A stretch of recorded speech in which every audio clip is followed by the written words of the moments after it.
الحمد لله نحمده ونستعينه ونؤمن به ونتوكل عليه ونعوذ بالله من شرور أنفسنا ومن سيئات أعمالنا من يهده الله فلا مضل له ومن يضلله فلا هادي له وأشهد أن لا إله إلا الله وحده لا شريك له وأشهد أن محمدا عبده ورسوله أرسله بالهدى ودين الحق ليظهره على الدين كله ولو كره المشركون اللهم صل على محمد وعلى آل محمد كما صليت على إبراهيم وعلى آل إبراهيم إنك حميد مجيد اللهم بارك على محمد وعلى آل محمد كما باركت على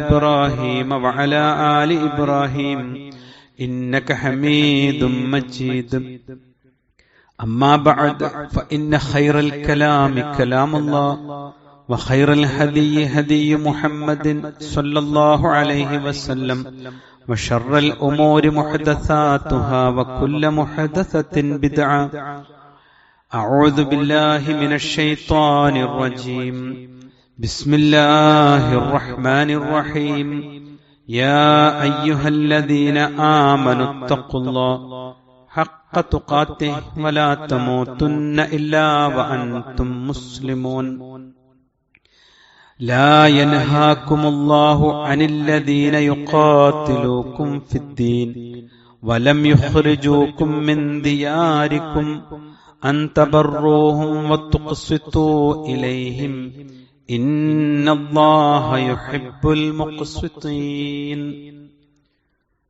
ബഹുമാന്യരായ സത്യവിശ്വാസി വിശ്വാസിനികളെ, റഹ്മാനായ റബ്ബിന്റെ നിയമനിർദ്ദേശങ്ങൾ ജീവിതത്തിന്റെ സകല മേഖലകളിലും കാത്തുസൂക്ഷിക്കണേ എന്ന് സ്വന്തത്തോട് തന്നെയും ഓരോരുത്തരോടും ഓർമ്മപ്പെടുത്തുകയാണ്, പ്രത്യേകമായി വസിയ്യത്ത് ചെയ്യുകയാണ്.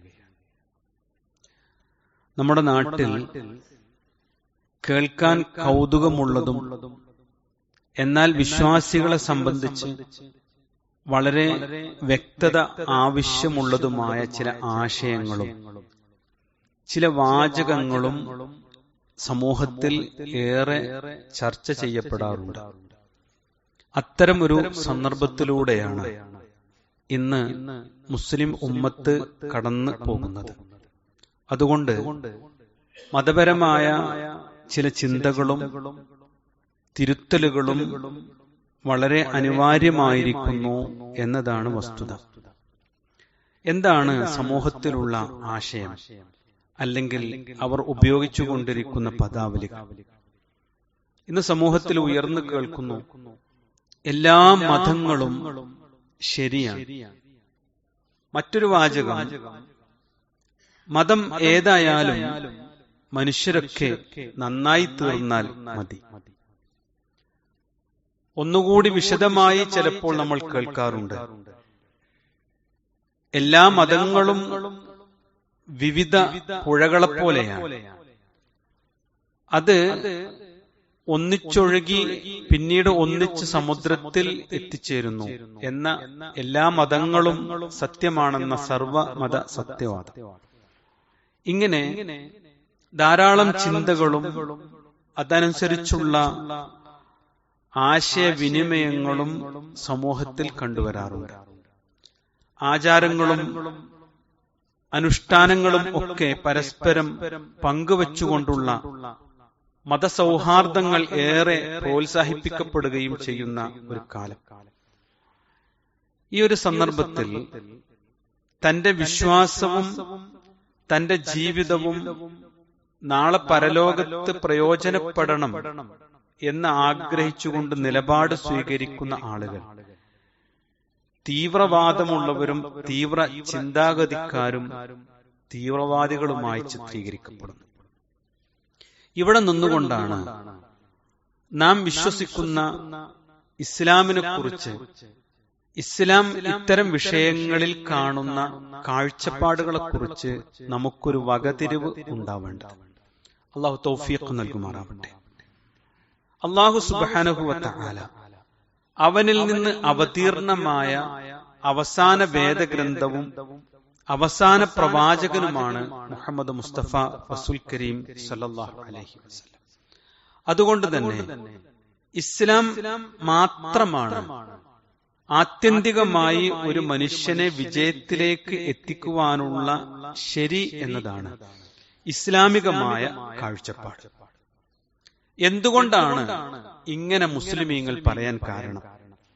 അത് കേവലമായ മനുഷ്യന്റെ വാക്കായിക്കൊണ്ടല്ല, മറിച്ച് വിശുദ്ധ ഖുർആനും പ്രവാചക ജീവിതത്തിലെ അധ്യാപനങ്ങളും ദൈവികമാണ്.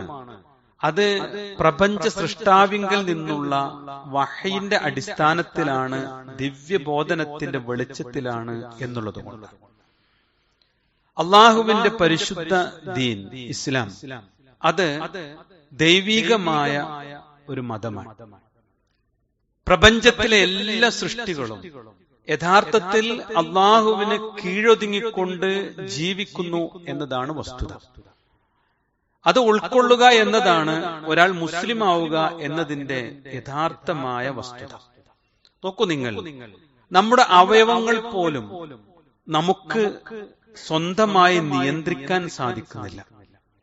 നമ്മുടെ കണ്ണ് നമ്മുടേതാണ്, നമ്മുടെ കാത് നമ്മുടേതാണ്, നമ്മുടെ ശരീരത്തിന്റെ ഓരോ അവയവങ്ങളും നമ്മുടേതാണ്. എന്നിട്ട് പോലും നമുക്ക് നാം ആഗ്രഹിക്കാതെ നമ്മുടെ കണ്ണുകൾ കാഴ്ചയില്ലാതെയാകുന്നു, കാതുകൾ കേൾവിയില്ലാതെയാകുന്നു, നാം ആഗ്രഹിക്കാതെ വാർദ്ധക്യത്തിലേക്ക് എത്തിച്ചേരും. പിന്നെ ആരാണ് ഇതിനെ നിയന്ത്രിക്കുന്നത്? അവനാണ് ലോകത്തിന്റെ സൃഷ്ടാവായ അല്ലാഹു സുബ്ഹാനഹു വ തആല. റഹ്മാനായ റബ്ബ് പറഞ്ഞു, വലില്ലാഹി യസ്ജുദു മൻ ഫിസ് സമാവാതി വൽ അർള് തൗഅൻ വഖർഹാ. സ്വമേധയോ അല്ലെങ്കിൽ നിർബന്ധമായോ പ്രഭാതത്തിലും പ്രദോഷത്തിലും ഈ ആകാശഭൂമികളിലുള്ള എല്ലാ വസ്തുക്കളും അള്ളാഹുവിന് സുജൂദ് ചെയ്യുന്നു. വൈകുന്നേരങ്ങളിലും പ്രദോഷത്തിലും സ്വമേധയ അല്ലെങ്കിൽ നിർബന്ധിതമായി അവന്റെ നിഴലുകൾ പോലും റഹ്മാനായ റബ്ബിന് സുജൂദ് ചെയ്യുന്നു എന്നതാണ് ഈ ലോകത്തിന്റെ സൃഷ്ടാവ് നമ്മെ സൃഷ്ടിപ്പിനെ കുറിച്ച് പഠിപ്പിക്കുന്നത്.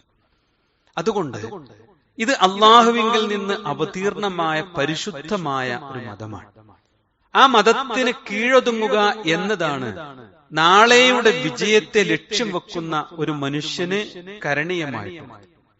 അല്ലാഹു സുബ്ഹാനഹു വ തആല ഈ പ്രപഞ്ചത്തിന്റെ സൃഷ്ടിപ്പ് മുതൽ ലോകത്ത് കടന്നു വന്ന ഓരോ മനുഷ്യർക്കും ഹിദായത്തിന്റെ വെളിച്ചം നൽകിയിട്ടുണ്ട്. അതിന്റെ പേരാണ് ഇസ്ലാം. ആ ഇസ്ലാം എന്നതിന്റെ അവസാന വേദഗ്രന്ഥമായിക്കൊണ്ട് അല്ലാഹു സുബ്ഹാനഹു വ തആല വിശുദ്ധ ഖുർആൻ അവതീർണമാക്കിയിട്ടുണ്ട്. അള്ളാഹുവിങ്കൽ അതുകൊണ്ട് തന്നെ ഇസ്ലാം മാത്രമാണ് സ്വീകരിക്കപ്പെടുക. ഇന്നദ്ദീന ഇൻദല്ലാഹിൽ ഇസ്ലാം. അള്ളാഹുവിങ്കൽ സ്വീകാര്യമായ മതം ഇസ്ലാമാകുന്നു.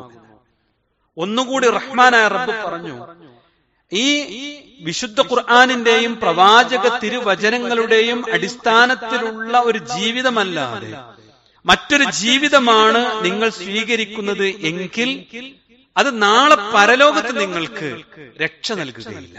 പരലോക വിശ്വാസികളോടാണ് റഹ്മാനായ റബ്ബ് പറഞ്ഞത്, വമൻ യബ്തഗി ഗൈറൽ ഇസ്ലാമി ദീന.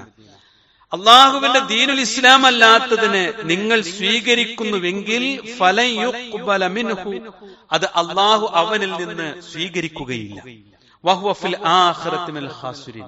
നാളെ പരലോകത്ത് അവൻ ഏറ്റവും വലിയ നഷ്ടക്കാരിൽ അവൻ അകപ്പെട്ടു പോകുമെന്ന് അള്ളാഹു പഠിപ്പിക്കുന്നു. എന്തുകൊണ്ട്? ഈ മനുഷ്യന് ജീവിക്കാനും മരണാനന്തരം സുരക്ഷിതമായി സ്വർഗത്തിൽ പ്രവേശിക്കുവാനുമുള്ള സകല വഴികളുടെയും സമ്പൂർത്തീകരണമാണ് അല്ലാഹു സുബ്ഹാനഹു വ തആല വിശുദ്ധ ഖുർആനിലൂടെ പ്രവാചക അധ്യാപനങ്ങളിലൂടെ പൂർത്തിയാക്കിയിട്ടുള്ളത്. വിശുദ്ധ ഖുർആൻ പറഞ്ഞു, അൽയൗമ അക്മൽതു ലക്കും ദീനക്കും വ അത്മംതു അലൈക്കും നിഅമതി വ റളീതു ലക്കുമുൽ ഇസ്ലാമ ദീന. ഇന്ന് ഈ പരിശുദ്ധമായ ദീനിനെ ഞാൻ നിങ്ങൾക്ക് പൂർത്തീകരിച്ചു തന്നിരിക്കുന്നു. അത്മംതു അലൈക്കും നിഅമതി, എന്റെ അനുഗ്രഹങ്ങൾ നിങ്ങൾക്ക് സമ്പൂർത്തീകരിച്ചു നൽകിയിരിക്കുന്നു. വറളീതു ലക്കും, നിങ്ങൾക്ക് തൃപ്തിപ്പെട്ട് നൽകിയിരിക്കുന്നു. അൽ ഇസ്ലാം, അള്ളാഹുവിന്റെ ഇസ്ലാമിനെ ദീന മതമായി കൊണ്ട് തൃപ്തിപ്പെട്ട് നൽകുകയും ചെയ്തിരിക്കുന്നു എന്ന് റഹ്മാനായ റബ്ബ് നമ്മെ പഠിപ്പിക്കുന്നുണ്ട്. വിശ്വാസികളെ, ഒരു മനുഷ്യന്റെ മരണത്തെക്കുറിച്ച് റഹ്മാനായ റബ്ബ് പറഞ്ഞു, നിങ്ങൾ ഈ ഇസ്ലാമിന് കീഴൊതുങ്ങി സമ്പൂർണമായി റഹ്മാനായ റബ്ബിന്റെ തൃപ്തി ലഭിച്ചവരായിക്കൊണ്ടല്ലാതെ മരിച്ചു പോകരുത്. മുസ്ലിമായിക്കൊണ്ടല്ലാതെ നിങ്ങൾ മരിക്കരുത്. യാ അയ്യുഹല്ലദീന ആമനൂ, വിശ്വാസമുള്ളവരോടാണ് അള്ളാഹുവിന്റെ സംസാരം. അല്ലയോ സത്യവിശ്വാസികളെ, ഇത്തഖുല്ലാഹ്, നിങ്ങൾ അള്ളാഹു പറഞ്ഞതുപോലെ ജീവിക്കുക, തഖ്വയോട് കൂടി ജീവിക്കുക. ഹഖ്ഖ തുഖാത്തി വലാ തമൂതുന്ന ഇല്ലാ വഅൻതും മുസ്ലിമൂൻ, നിങ്ങൾ മുസ്ലിമീങ്ങളായിക്കൊണ്ടല്ലാതെ മരിച്ചു പോകരുത് എന്ന് റഹ്മാനായ റബ്ബ് വളരെ വ്യക്തതയോട് കൂടി നമ്മെ പഠിപ്പിക്കുന്നു. സഹോദരി സഹോദരന്മാരെ, അല്ലാഹു സുബ്ഹാനഹു വ തആല ഈ പറഞ്ഞ ആശയങ്ങളിലൂടെ ഒരിക്കലും എല്ലാ മതവിശ്വാസങ്ങളെയും ഒന്നിപ്പിച്ച് ജീവിച്ച് കാണിക്കാൻ ഒരു മനുഷ്യന് സാധ്യമല്ല എന്നു തന്നെയാണ് പഠിപ്പിക്കുന്നത്. നോക്കൂ നിങ്ങൾ, ഇസ്ലാം എന്ന് പറയുന്നത് എന്താണ്? ഇസ്ലാമിലെ ഏക ദൈവ വിശ്വാസം, അള്ളാഹു അല്ലാതെ ആരാധനക്കർഹനില്ല, ലാ ഇലാഹ ഇല്ലല്ലാഹ്. ഇതാണ് ഇസ്ലാമിന്റെ മജ്ജ. എന്നാൽ നാം ഏറെ ആദരിക്കുന്ന നമ്മുടെ ക്രൈസ്തവ സഹോദരങ്ങളുടെ വിശ്വാസം എന്താ? അവർക്ക് ത്രിയേകത്വമാണ്. മറ്റു മതങ്ങളിലെ വിശ്വാസം എന്താണ്? അവർക്ക് ബഹുദൈവത്വമാണ്. എന്നാൽ ദൈവം തന്നെ ഇല്ലെന്ന് വാദിക്കുന്ന നിരീശ്വരവാദികളും ഇവിടെയുണ്ട്. ഇതെങ്ങനെയാണ് സമന്വയിപ്പിക്കപ്പെടുക? എങ്ങനെയാണ് ഒരാൾക്ക് ഒരുപോലെ ഉൾക്കൊള്ളുവാൻ സാധിക്കുക? റഹ്മാനായ റബ്ബ് പറഞ്ഞു, ഖുൽ, നബിയെ പറയുക, ഹുവല്ലാഹു അഹദ്, അവൻ ഏകനാകുന്നു എന്ന്. അല്ലാഹു സ്വമദ്, ലം യലിദ് വലം യൂലദ്, അവൻ ജനിച്ചിട്ടില്ല, ആരെയും ജനിപ്പിച്ചിട്ടുമില്ല. വലം യകുൽ ലഹു കുഫുവൻ അഹദ്, അവന് കുഫുവത്ത സമമൊത്ത ഒന്നുമില്ല. ഈ വിശ്വാസമുള്ള ഒരു മനുഷ്യനെ സംബന്ധിച്ചിടത്തോളം മറ്റുള്ള വിശ്വാസങ്ങൾ എന്റേതാണ്, എനിക്ക് ഉൾക്കൊള്ളാവുന്നതാണ് എന്ന് പറയാനുള്ള ഒരു സാഹചര്യം തന്നെ ഇല്ല എന്നർത്ഥം. നോക്കൂ നിങ്ങൾ, മറ്റൊന്ന്, ഇസ്ലാമിലെ മരണാനന്തര ജീവിതം ഉണ്ട്, അല്ലെ? ഞാനും നിങ്ങളും പവിത്രമായി കൊണ്ടു നടക്കുന്ന മരണാനന്തരമായ ഒരു ജീവിതം. ഞാൻ ചെയ്ത എല്ലാ കർമ്മങ്ങൾക്കും അനുസൃതമായ പ്രതിഫലം ലഭിക്കുന്ന റഹ്മാനായ റബ്ബിന്റെ മുമ്പിൽ ഞാൻ എഴുന്നേറ്റു നിന്ന് എന്റെ വലതു കൈയിൽ ഗ്രന്ഥം വാങ്ങി റഹ്മാനായ റബ്ബ് പുഞ്ചിരിച്ച് എന്റെ വിചാരണ എളുപ്പമായി എനിക്ക് ജന്നാത്തുൽ ഫിർദൗസിൽ എത്തിച്ചേരണം എന്നതാണ് നമ്മുടെ മനസ്സിന്റെ ഉള്ളിലെ ഏറ്റവും വലിയ ആഗ്രഹം. അള്ളാഹു ഖബൂൽ ചെയ്യുമാറാകട്ടെ. ഇതൊരു വിശ്വാസമാണ്. ഈ ഒരു വിശ്വാസവും മറ്റു മതങ്ങളിലെ പുനർജന്മ വിശ്വാസവും നിരീശ്വരവാദികളുടെ പുനരുത്ഥാന നിഷേധവും എങ്ങനെയാണ് ഒന്നിപ്പിക്കുക?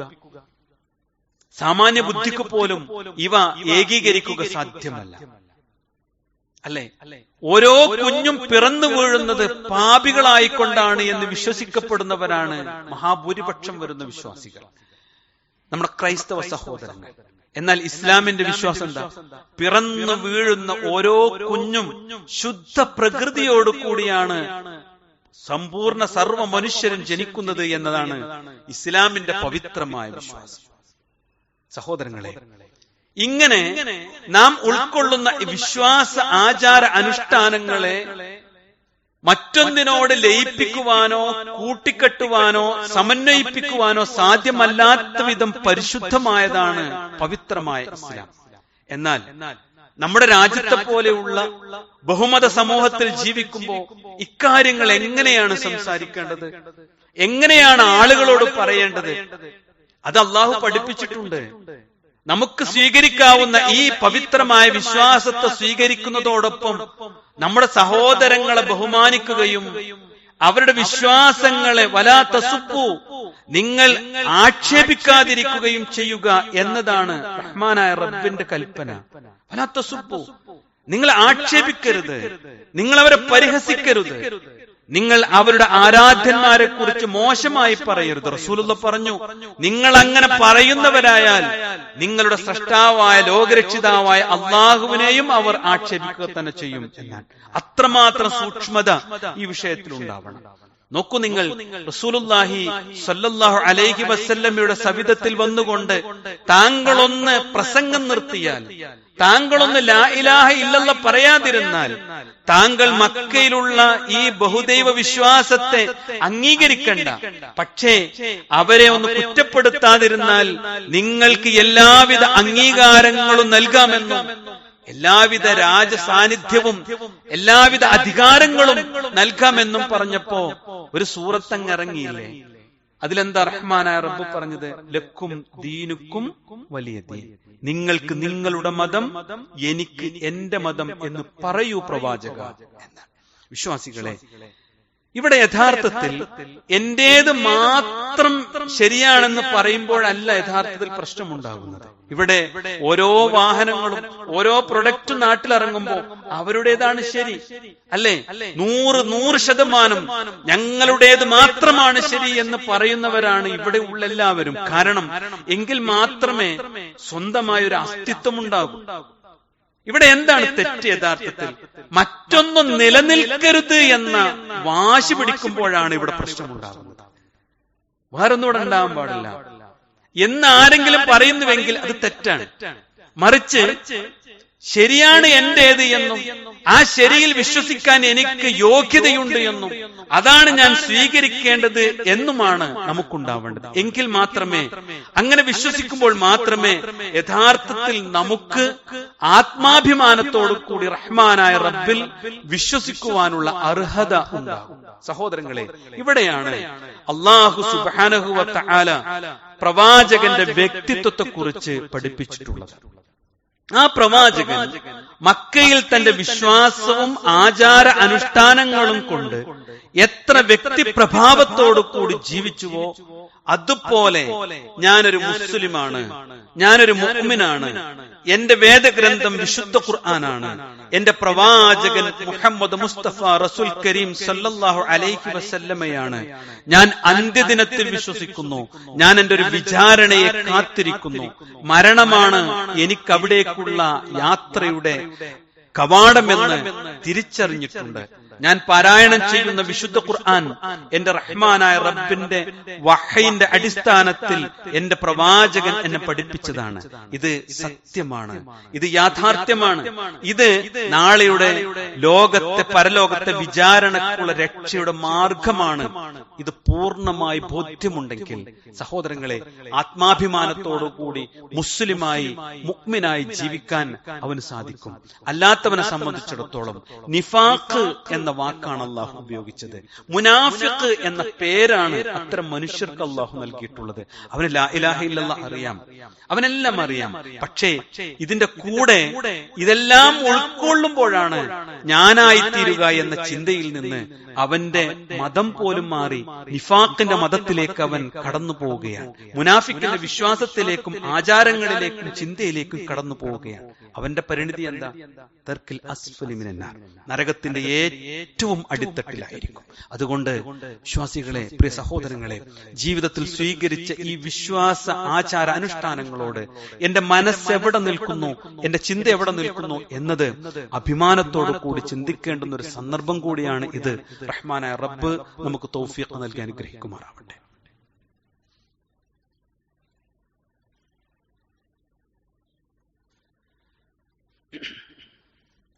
ഇന്നൽ ഹംദലില്ലാഹ് വസ്സലാത്തു വസ്സലാമു അലാ റസൂലില്ലാഹ് വഅലാ ആലിഹി വസഹ്ബിഹി അജ്മഈൻ. അമ്മാ ബഅദ്. സ്നേഹാദരണീയരായ സത്യവിശ്വാസികളെ, അള്ളാഹുവിന്റെ വിധിവിലക്കുകൾ പാലിച്ചുകൊണ്ട് ജീവിക്കണേ എന്ന് ഒരിക്കൽ കൂടി ഓർമ്മപ്പെടുത്തുകയാണ്. സോഷ്യൽ മീഡിയകളിൽ യഥാർത്ഥത്തിൽ വർഗീയ വിദ്വേഷങ്ങൾ ശക്തിപ്പെടുന്ന ഒരു കാലഘട്ടം. നമ്മൾ വളരെ ജാഗ്രതയോടുകൂടി നമ്മൾ ജീവിക്കണം. കഴിഞ്ഞുപോയ കാലഘട്ടങ്ങളിലും നമ്മുടെ പൂർവികരുമൊക്കെ ഒന്നിച്ചു ജീവിക്കുന്ന സമൂഹത്തിൽ ഉണ്ടായിരുന്ന സൗഹാർദ്ദവും സ്നേഹവും നമ്മൾ തിരിച്ചു പിടിച്ചുകൊണ്ടായിരിക്കണം നമ്മൾ ജീവിക്കേണ്ടത്. എപ്പോഴാണ് യഥാർത്ഥമായ സൗഹൃദവും സ്നേഹവും പരസ്പരം നിലനിൽക്കുക എന്നത് നമുക്ക് തിരിച്ചറിവുണ്ടാവണം. അതിലേറ്റവും പ്രധാനമായത് അതിരുകൾ നിലനിർത്തിക്കൊണ്ടുള്ള സൗഹാർദ്ദമാണ് യഥാർത്ഥത്തിൽ പ്രായോഗികവും സുതാര്യവും ആത്മാർത്ഥവും ആയിരിക്കുക. ഞാൻ എന്റെ വിശ്വാസപ്രകാരം ഇങ്ങനെയാണ് എന്ന് നമുക്ക് കൃത്യമായി ബോധ്യപ്പെടുത്തുമ്പോഴാണ്. അപ്പൊ ആളുകൾ പറയുന്ന ഒരു ന്യായം, ഇതൊക്കെ ഒരു സമൂഹത്തിലാവുമ്പോ നമ്മളിങ്ങനെ കൊണ്ടു നടന്നില്ലെങ്കിൽ മോശല്ലേ എന്നാണ്. ഇതൊന്നും എന്റെ മനസ്സിൽ ഇതിനോടൊന്നും ഒരു വിശ്വാസം എനിക്കില്ല, ഇതിനോടൊന്നും ഒരു താല്പര്യമില്ല. പക്ഷെ ഇങ്ങനൊന്നും അല്ലെങ്കിൽ എങ്ങനെ ജീവിക്കാൻ? അതിന്റെ വലിയൊരു അപകടം എന്തായാലും റഹ്മാനായ റബ്ബ് പറഞ്ഞു, അത് കാപട്യമാണ്. ചിലപ്പോ അത് നിങ്ങൾ പോപ്പുലാരിറ്റിക്ക് വേണ്ടിയായിരിക്കും നിങ്ങൾ അങ്ങനെ ചെയ്യാം. റസൂലുള്ളാഹി പറഞ്ഞു, മൻ തശബ്ബഹ ബിഖൗമിൻ, നിങ്ങൾ ഒരു മതവിശ്വാസത്തോട് മതാചാരങ്ങളോട് നിങ്ങൾ അതിനോട് സദൃശ്യപ്പെട്ടാൽ, തശബ്ബഹ എന്നുള്ള വാക്കാണ് സദൃശ്യപ്പെടുക, അതോ പോലെ ആകാൻ ശ്രമിക്കാം. അല്ലാഹുവിന്റെ റസൂൽ പറഞ്ഞു, ഫഹുവ മിൻഹും, നിങ്ങൾ അക്കൂട്ടത്തിലെ പെടുക. ഈ ദുനിയാവിൽ നിങ്ങൾ എന്ത് പറഞ്ഞിട്ടും കാര്യമില്ല, അവരോട് സദൃശ്യപ്പെട്ടുകൊണ്ട് നിങ്ങൾ ജീവിച്ചാൽ ഫഹുവ മിൻഹും, അക്കൂട്ടത്തിൽ നിങ്ങളുണ്ട്. എന്നാൽ ഇസ്ലാം പഠിപ്പിച്ച സൗഹാർദ്ദം സ്നേഹം എന്താ സഹോദരങ്ങളെ? റഹ്മാനായ റബ്ബിന്റെ റസൂൽ സല്ലല്ലാഹു അലൈഹി വസല്ലമ നമ്മെ ഉപദ്രവിക്കാത്തവരുമായി ഏറ്റവും നല്ല ബന്ധം, ശ്രദ്ധിച്ചു കേൾക്കണം കേട്ടോ, ഏറ്റവും നല്ല ബന്ധം കാത്തു സൂക്ഷിച്ചിരുന്നവനാണ് പ്രവാചകൻ മുഹമ്മദ് മുസ്തഫ റസൂൽ കരീം സല്ലല്ലാഹു അലൈഹി വസല്ലം.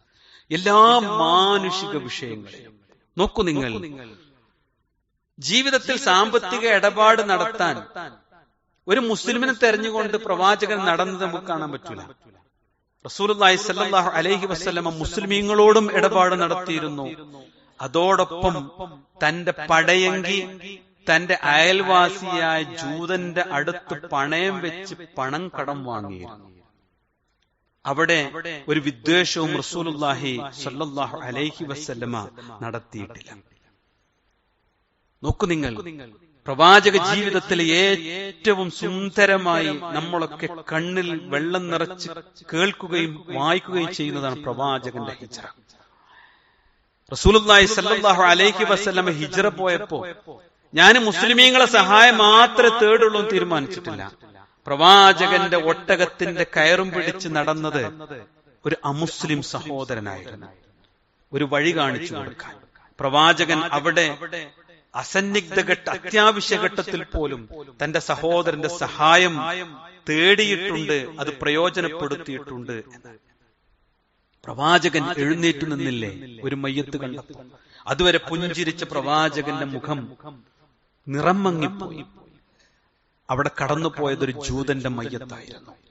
അള്ളാന്റെ റസൂലെ അതിനെ ആദരിച്ചിട്ടുണ്ട് എന്നത് നമ്മുടെ ജീവിതത്തിന്റെ ഏറ്റവും വലിയ ഗുണപാഠമാണ്. ആ ദുഃഖത്തിൽ പ്രവാചകൻ സല്ലല്ലാഹു അലൈഹി വസല്ലമ ആ ജനതയോടൊപ്പം പങ്കെടുത്തിട്ടുണ്ട് എന്നത് വിശ്വാസികളെ നമുക്ക് മാതൃകയാണ്. റസൂലുള്ളാഹി സല്ലല്ലാഹു അലൈഹി വസല്ലമ മുസ്ലിമിന്റെ ഭക്ഷണം മാത്രമേ കഴിച്ചുള്ളൂ? അല്ല, ഒരു ജൂത സ്ത്രീയുടെ ഭക്ഷണം കഴിച്ചിട്ടുണ്ട് പ്രവാചകൻ. അത് ചരിത്രത്തിൽ എന്തേ തിളങ്ങി നിൽക്കാൻ കാരണം? അള്ളാന്റെ റസൂൽ സല്ലല്ലാഹു അലൈഹി വസല്ലമക്ക് ഭക്ഷണത്തിൽ വിഷം കൊടുത്തുപോയി ആ സ്ത്രീ. റസൂലുള്ളാഹി സല്ലല്ലാഹു അലൈഹി വസല്ലം അതിനുശേഷം ഹറാമാക്കിയോ? മറ്റു ഇതര സഹോദരങ്ങളുടെ ഭക്ഷണം കഴിക്കണ്ട? ഇല്ല. ആ വേദന ഇപ്പോഴും ഉണ്ടെന്ന് മരണസമയത്ത് തന്റെ പ്രിയപുത്രിയോടും ഭാര്യയോടും റസൂലുള്ളാഹി സല്ലല്ലാഹു അലൈഹി വസല്ലമ പറയുന്നുണ്ട്. ഞാനിത് പറഞ്ഞെന്തിനാണ്? യഥാർത്ഥ ഇസ്ലാമിനെ കുറിച്ച് നമ്മളൊന്ന് ചിന്തിക്കാൻ വേണ്ടിയാണ്. നോക്കൂ, നിങ്ങൾ സാമ്പത്തിക തകർച്ച ഉണ്ടായ സഹായിക്കണമെന്നാണ്. അബൂബക്കർ റളിയല്ലാഹു അൻഹുവിന്റെ ഭരണകാലത്ത് ഖാലിദ് ഇബ്നു വലീദ് റളിയല്ലാഹു അൻഹു അന്നത്തെ വാലിയാണ് ഇറാഖിലെ. അന്ന് അവിടെ മഹാഭൂരിപക്ഷം ക്രിസ്ത്യാനികളാണ്. ആ സമയത്ത് അബൂബക്കർ സിദ്ദീഖ് റളിയല്ലാഹു അൻഹു കത്തെഴുതാണ്. ജോലി ചെയ്യാൻ സാധിക്കാതെ ഫക്കീറായി പോയ സാധുക്കളായ ഇതര സഹോദരങ്ങൾക്ക് ജിസിയ ഒഴിവാക്കി കൊടുക്കണം എന്നാണ്. മുസ്ലിം രാജ്യത്ത് ജീവിക്കുമ്പോണ്ടാകുന്ന ജിസിയ ഉണ്ടായിരുന്നു, അതവർക്ക് ഒഴിവാക്കി കൊടുക്കണം എന്നാണ്. മാത്രല്ല രണ്ടാമത്തെ വരുന്നെന്നറിയോ, അത്തരം ആളുകൾക്ക് ബൈത്തുൽ മാലിൽ നിന്ന് സഹായം അനുവദിച്ചു കൊടുക്കണം എന്ന് അബൂബക്കർ സിദ്ദീഖ് പ്രവാചകന്റെ പ്രിയ കൂട്ടുകാരൻ തന്റെ വാലിക്ക് എഴുതിയിട്ടുണ്ട്. എന്തിനാ സഹോദരങ്ങളെ ഇത് നമ്മൾ പഠിക്കണം? അയൽവാസി പട്ടിണി കിടക്കുമ്പോ വയറ് നിറച്ചു ഉണ്ണുന്നവൻ എന്നിൽപ്പെട്ടവനല്ല എന്ന് പഠിപ്പിച്ചവനാണ് റസൂലുള്ളാഹി സ്വല്ലല്ലാഹു അലൈഹി വസല്ലം. അവിടെ കാറ്റഗറി ഉണ്ടായിട്ടില്ല, മുസ്ലിം ആകണം, ക്രിസ്ത്യാനി ആകണം, ജൂതനാണോ ഒഴിവാക്കണം എന്നല്ല. പട്ടിണി കിടക്കും എന്റെ അയൽവാസിയാണോ. എന്തേ സഹോദരങ്ങളെ, അപ്പൊ അയൽപക്ക ബന്ധത്തിന്റെ ഒരു സുന്ദരമായ മുഹൂർത്തമുണ്ട്. അബൂബക്കർ സിദ്ദീഖ് റളിയല്ലാഹു അൻഹു കരഞ്ഞു കരഞ്ഞു കലങ്ങി തന്റെ നാട് വിട്ടിങ്ങനെ പോകുമ്പോ കച്ചവടം കഴിഞ്ഞു വരുന്ന ഇബ്നു ദുഗ്നയുണ്ട്. ഇബ്നു ദുഗ്ന ആരാന്നറിയോ? നബിയിൽ വിശ്വസിക്കാത്തൊരു മനുഷ്യനാണ്. അബൂബക്കർ സിദ്ദീഖ് റളിയല്ലാഹു അൻഹു സ്വീകരിച്ചത് വലിയ തെറ്റായി പോയി എന്ന് വിചാരിക്കുന്ന അയൽവാസിയാണ്. ഇബ്നു ദുഗ്ന കൈപിടിച്ചു, അതിർത്തിയിൽ നിന്ന് പിടിച്ചിട്ട് പറഞ്ഞു, അബൂബക്കർ താങ്കൾ അങ്ങോട്ട്, എനിക്ക് എന്റെ വിശ്വാസപ്രകാരം ജീവിക്കാൻ പറ്റണില്ല. എന്തേ അദ്ദേഹം പറഞ്ഞത്? കൈപിടിച്ച് വലിച്ച് തന്റെ വീടിന്റെ മുന്നിൽ കൊണ്ടുവന്ന് കഅബാലയത്തിനടുത്ത് നിന്ന് പറഞ്ഞു, അബൂബക്കർ ഞാനിതാ പ്രൊട്ടക്ഷൻ കൊടുത്തിരിക്കുന്നു, ഒന്നും ചെയ്യാൻ പറ്റില്ല. ആരാ സഹോദരങ്ങളെ? ഇതാണ് മുസ്ലിം. നമ്മുടെ ജീവിതത്തിൽ സ്വീകരിക്കാവുന്ന എല്ലാ നന്മകളുടെ വാതിലുകളും നമ്മൾ തുറക്കണം. നോക്കൂ നിങ്ങൾ, പ്രവാചകൻ മക്കയിൽ നിന്ന് മദീനയിലേക്ക് എത്തി. അവിടെ ആ മദീന എന്ന യസ്രിബ് എന്ന നാട് ആരെങ്കിലും ആക്രമിച്ചാൽ പ്രിയ സഹോദരങ്ങളെ നമുക്കൊന്നിച്ചെതിർക്കണമെന്ന് പ്രവാചകൻ സല്ലല്ലാഹു അലൈഹി വസല്ലം അവരെ വിളിച്ചുകൂട്ടി പറഞ്ഞപ്പോ ഞാൻ മുസ്ലിമിനോട് കരാറുണ്ടാക്കൂ എന്ന് റസൂലുള്ള പറഞ്ഞില്ല. ദുനിയാവിന്റെ സാമ്പത്തിക വിഷയം, അയൽപക്ക ബന്ധം, രാജ്യസുരക്ഷ, ഭക്ഷണം, സങ്കടം, ദുഃഖം, ഏതിലാണ് നമുക്ക് മാതൃകയില്ലാത്തത്? ശാന്തമായൊന്ന് ചിന്തിക്കുക. ഈ മനുഷ്യന്മാരുണ്ടാക്കുന്ന എല്ലാ ലഹളകളിൽ നിന്നും ബേജാറുകളിൽ നിന്നൊക്കെ മാറി ഞാൻ ആരാകണം എന്ന് ചിന്തിച്ചാൽ, ഈ ഐഡന്റിറ്റി നമുക്കുണ്ടെങ്കിൽ പണ്ട് നമ്മെ ആളുകൾ എങ്ങനെ സ്നേഹിച്ചോ അതിനേക്കാൾ ആഴത്തിൽ സ്നേഹിക്കാൻ പരസ്പരം സാധിക്കും. സോഷ്യൽ മീഡിയ അല്ലല്ലോ മനുഷ്യൻ. അവരുണ്ടാക്കുന്ന ചില വാചകങ്ങളും ലിബറലുകൾ ഉണ്ടാക്കിക്കൊണ്ടുവരുന്ന ചില സന്ദേശങ്ങളൊക്കെ നമുക്ക് മതത്തോടെ തന്നെ ഒരു പുച്ഛുണ്ടാക്കാൻ അത് കാരണമായിട്ടുണ്ട്. നമ്മൾ തിരിച്ചറിയണം, നമുക്ക് തിരിച്ചു പോകാനുള്ള സ്ഥലം അള്ളാന്റെ കോടതിയിലേക്കാണ്. നോക്കൂ നിങ്ങൾ, ലാ യൻഹാകുമുല്ലാഹ്, അല്ലാഹ് നിങ്ങൾക്ക് വിരോധിക്കുന്നില്ല, അനില്ലദീന യുഖാതിലൂകും ഫിദ്ദീൻ, നിങ്ങളോട് നിങ്ങളുടെ മതത്തിന്റെ പേരിൽ യുദ്ധം ചെയ്യാതിരിക്കുക. യുഖാതിലു ഫിദ്ദീൻ, മതത്തിന്റെ പേരിൽ. വലം യുഖ്രിജൂകും മിൻ ദിയാരിക്കും, നിങ്ങളുടെ വീടുകളിൽ നിന്ന് പുറത്താക്കാതിരിക്കുകയും ചെയ്യുന്നതുവരെ അൻ തബറൂഹും വതുഖ്സിതു ഇലൈഹിം, നിങ്ങൾ അവരോട് നീതി കാണിക്കുകയും അവർക്ക് നന്മ ചെയ്യുകയും ചെയ്യുന്നത് അല്ലാഹു നിങ്ങൾക്ക് വിരോധിക്കുന്നില്ല എന്നാണ്. മതത്തിന്റെ പേരിൽ യുദ്ധം ചെയ്യാം, അതേപോലെ തന്നെ നിങ്ങളെ വീട്ടിൽ നിങ്ങൾ അടിച്ചിറക്കുക, ഇതൊന്നും ചെയ്യാത്ത മനുഷ്യരാണോ ചുറ്റും, അവർക്ക് നന്മ ചെയ്യണം, അവരോട് മാന്യമായി പെരുമാറണം. എന്നിട്ട് അല്ലാഹ് പറഞ്ഞെന്താണ്? ഇന്നല്ലാഹ യുഹിബ്ബുൽ മുഖ്സിതീൻ, ഇങ്ങനെ ഈ നീതി കാണിക്കുന്ന നല്ല മനുഷ്യന്മാരാണ് അള്ളാഹ്ക്ക് ഇഷ്ടം. അതിന് നേരെ വിപരീതം അല്ലാഹ് പറഞ്ഞിട്ടുണ്ട്. എന്താണ്? ഇന്നമാ യൻഹാകുമുല്ലാഹു അനിദ്ദീനി ഖാതിർ, നിങ്ങളെ ദീനിന്ന് പുറത്താക്കാൻ വേണ്ടി നിങ്ങൾക്ക് പിന്നെ പ്രയാസം ഉണ്ടാക്കാൻ വേണ്ടി വരിക, നിങ്ങളെ അഖ്റജൂകും മിൻ ദിയാരിക്കും, നിങ്ങളെ വീട്ടിൽ നിന്ന് അവർ പുറത്താക്കുക. അത് മാത്രമല്ല വദഹറു അലാ ഇഖ്റാജിക്കും, നിങ്ങളെ പുറത്താക്കുന്നതിന് പരസ്പരം കൂടിയാലോചിക്കുക, അതിനുവേണ്ടി ഇങ്ങനെ ഷൂറുണ്ടാക്കുക. ഇങ്ങനെയൊക്കെ ആളുകളോടാണെങ്കിൽ നിങ്ങൾ മൈത്രി ബന്ധം ഉണ്ടാക്കാൻ പാടില്ല, അവരോട് ബന്ധം സ്ഥാപിക്കും വേണ്ട. കാരണം എന്താ? മൊത്തം മുസ്ലിമിനും മുസ്ലിം സമുദായത്തിനും അവരെ എതിരാണ്. എന്നിട്ട് അല്ലാഹ് പറഞ്ഞു, അങ്ങനെ ആരെങ്കിലും അവരോട് മൈത്രി, ഇത്തരം ആളുകളോട് സ്വാർത്ഥ താല്പര്യങ്ങൾക്ക് വേണ്ടി മൈത്രി ബന്ധം ഉണ്ടാക്കിയ ഫൗലായിക ഹുമുൽ ളാലിമൂൻ, അവരാ ഏറ്റവും വലിയ ദുൽമ ചെയ്യുന്നവൻ, അക്രമകാരി എന്നുള്ള പറഞ്ഞിട്ടുണ്ട്. അതുകൊണ്ട് വിശ്വാസികളെ, ജീവിതം കുറച്ചേ ഉള്ളൂ കേട്ടോ, വളരെ കുറച്ചേ ഉള്ളൂ. അത് ഇന്നല്ലേ നാളെ ഇങ്ങനെ നടന്നു പോകുമ്പോ ഞാനും നിങ്ങളാണ് മരിച്ചു വീഴും. ആ മരിച്ചു വീണാൽ നമ്മുടെ കർമ്മങ്ങളും നമ്മുടെ വിശ്വാസവും, അതുകൊണ്ടൊരു യാത്ര ഉണ്ട്. ആ യാത്രയിൽ ആരും കൂടെ ഉണ്ടാവില്ല, ഓഫീസിലെ സഹപ്രവർത്തകരുണ്ടാവില്ല, അങ്ങാടിയിൽ കച്ചവട സ്ഥാപനത്തിൽ നമ്മുടെ കൂടെ ഉണ്ടായിരുന്നവരുണ്ടാവില്ല. അതേപോലെ നമുക്ക് വേണ്ടി ഒച്ചുണ്ടാക്കാനും നമ്മെ മുന്നിൽ നിർത്താനൊക്കെ ഉണ്ടായിരുന്ന കുറെ ആൾക്കാരുണ്ടല്ലോ, അവരാരും ഉണ്ടാവില്ല. ആ വെള്ളത്തുണിയിൽ കിടക്കുമ്പോ ഒന്ന് വന്നിങ്ങനെ മുഖം കണ്ടവരങ്ങനെ തിരിച്ചു പോകും. പക്ഷേ ആ ഖബറിലേക്ക് ചെല്ലുമ്പോ നിന്റെ അമൽ എവിടെ എന്ന് ചോദിക്കും.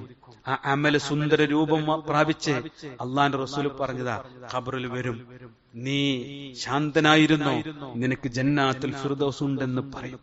അങ്ങനെ അമലുണ്ടോ എന്നാണ് അള്ളാഹ് ചോദിക്കുന്നത്. അയ്യുക്കും അഹ്സനു അമലാ, നിങ്ങൾ അമല് ചെയ്യുന്നുണ്ട്, പക്ഷേ അത് ഏറ്റവും സുന്ദരമായി അള്ളാഹ് തൃപ്തിപ്പെട്ടതുപോലെ പ്രവാചകൻ പഠിപ്പിച്ചതുപോലെ നിങ്ങൾ ചെയ്യുന്നുണ്ടോ എന്നതാണ് ജീവിതത്തിന്റെ പരീക്ഷണം എന്ന് റഹ്മാനായ റബ്ബ് പറയുമ്പോൾ നമ്മളൊന്ന് ചിന്തിക്കാം. നമ്മുടെ നിലപാടും നമ്മുടെ ചുറ്റുപാടുള്ള ഈ സാഹചര്യമൊക്കെ വെച്ച്, ആളുകൾ നമുക്കുണ്ടാക്കി തരുന്ന സന്ദർഭങ്ങളൊക്കെ വെച്ച് നമ്മൾ യഥാർത്ഥ മുഅ്മിനായി, മുസ്ലിമായി, മുത്തഖിയായി ജീവിച്ചാൽ ഈ നാട്ടിൽ ഏറ്റവും നല്ല വ്യക്തിത്വങ്ങളായി നമുക്ക് മാറാൻ പറ്റും. അല്ലെങ്കിലോ ലഹരിയുടെ ലോകത്തും അധാർമികതയുടെ ലോകത്തും നമ്മളെത്തിയില്ലെങ്കിലും നമ്മളെ പിന്മുറക്കാർ, നമ്മുടെ മക്കൾ, നമ്മുടെ സഹോദരങ്ങൾ എത്തുന്നത് കാണേണ്ടി വരും. അവിടെ കൈപിടിച്ച് കൂടെ നിർത്തി അവരോട് ഏറ്റവും നന്നായി പെരുമാറി ഈ സമൂഹത്തിന് ഏറ്റവും നല്ല മാതൃകയായി ജീവിക്കാൻ സാധിക്കുക എന്നതാണ് പ്രിയ സഹോദരങ്ങളെ അള്ളാഹു നമ്മെ ഏൽപ്പിച്ചിട്ടുള്ള ജിഹാദ്, ധർമ്മസമരം എന്ന് തിരിച്ചറിയുമ്പോഴാണ് അള്ളാഹു മുജാഹിദീങ്ങളുടെ കൂലി നമുക്ക് നൽകുക, സ്വാലിഹീങ്ങളുടെ കൂലി നൽകുക, സുദ്ദീഖീങ്ങളുടെ കൂലി നൽകുക, ശുഹദാക്കളുടെ കൂലി നൽകുക. അത് ലഭിക്കാൻ യോഗ്യരാവുക എന്നതാണ് ജീവിതം കൊണ്ട് നാം തെളിയിക്കേണ്ടത്. അള്ളാഹു നമ്മെ അനുഗ്രഹിക്കുമാറാവട്ടെ. നമ്മുടെ ജീവിതത്തിലെ എല്ലാ തെറ്റുകുറ്റങ്ങളും റഹ്മാനായ റബ്ബ് നമുക്ക് വിട്ടുപുറത്ത് മാപ്പാക്കി നൽകുമാറാവട്ടെ. ജീവിതം കൊണ്ട് അള്ളാഹുവിന്റെ ദീനിനെ ജീവിപ്പിക്കുന്ന മുത്തഖീങ്ങളിൽ, മുഅ്മിനീങ്ങളിൽ റഹ്മാനായ റബ്ബ് നമ്മെ ഉൾപ്പെടുത്തുമാറാവട്ടെ. രോഗങ്ങൾ കൊണ്ട് പ്രയാസപ്പെടുന്ന ധാരാളം സഹോദരങ്ങളുണ്ട്, റഹ്മാനായ റബ്ബ് ശിഫ നൽകുമാറാവട്ടെ. വാർദ്ധക്യം കൊണ്ട് പ്രയാസപ്പെടുന്ന സഹോദരങ്ങളുണ്ട്, അവർക്കത് മുഖേന മഗ്ഫിറത്തും മർഹമത്തും നൽകി അള്ളാഹു അനുഗ്രഹിക്കുമാറാവട്ടെ. മരണപ്പെട്ടു പോയ നമ്മുടെ മാതാപിതാക്കൾ, ബന്ധുജനങ്ങൾ, സഹോദരങ്ങൾ, അവരെ എല്ലാവരെയും ജന്നാത്തുൽ ഫിർദൗസിൽ കണ്ടുമുട്ടുവാനുള്ള തൗഫീഖ് റഹ്മാനായ റബ്ബ് പ്രദാനം ചെയ്യുമാറാവട്ടെ. ഈമാനോടുകൂടി ഇഖ്ലാസോടുകൂടി യഥാർത്ഥ മുഅ്മിനായി ജീവിക്കാൻ അള്ളാഹു തൗഫീഖ് നൽകുമാറാവട്ടെ. അല്ലാഹുമ്മ ഗഫിർ ലിൽ മുഅ്മിനീന വൽ മുഅ്മിനാത്ത് വൽ മുസ്ലിമീന വൽ മുസ്ലിമാത്ത് വൽ അഹ്യാഇ മിൻഹും വൽ അംവാത്ത് ഇന്നക മുജീബു الدعوات يا قاضي الحاجات اللهم أجرنا من النار اللهم أجرنا من النار اللهم أجرنا من النار ربنا آتنا في الدنيا حسنة وفي الآخرة حسنة وقنا عذاب النار آمين آمين برحمتك يا أرحم الراحمين والحمد لله رب العالمين.